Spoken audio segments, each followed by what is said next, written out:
Now let's take a look at the Media Library. The Media Library is a repository of resources that you can use in your scenarios today. The simplest way to access the Media Library is to click on the small half circle on the right side of the editor window.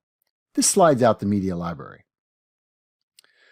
The Media Library contains fully rendered 3D models, 3D shapes, actions, which replaces and enhances the built-in set of images previously in CenarioVR, as well as a large set of general-purpose icons broken down by category. To insert any object from the library, simply navigate to the object and either double-click it to add it as its default type,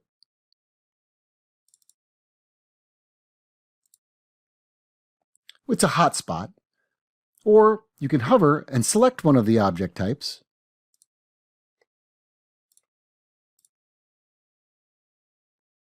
which will be either 3D model or hotspot for 3D model type objects, or image or hotspot for image type objects.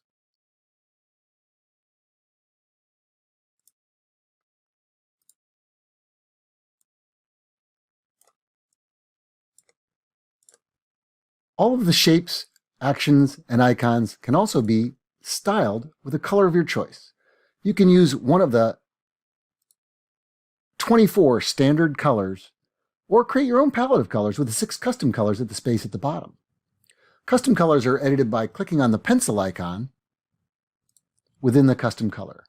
You can then set them by dragging the color picker anywhere within the color palette, or clicking here to set the RGB, HSL, or hex value for the color. These colors are preserved in your workspace, so they can be used in all of your scenarios. Another important feature to note is all of the icons and actions are in SVG format. SVG has been now added as a base image type along with the current PNG and JPEG types, and can be used anywhere an image is used within CenarioVR. The Media Library can now also be accessed from within the Properties dialog of an object. This will replace the current resource in the object. Note that only valid types are shown in the Media Library for the current object.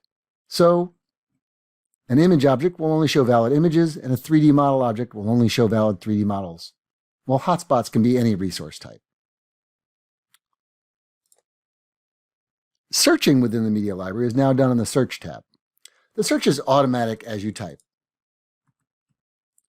So, it'll show you all the resources that match both the search term and the resource type needed. If any of the search terms are colorizable, then you'll see the color palette come up on the bottom as well.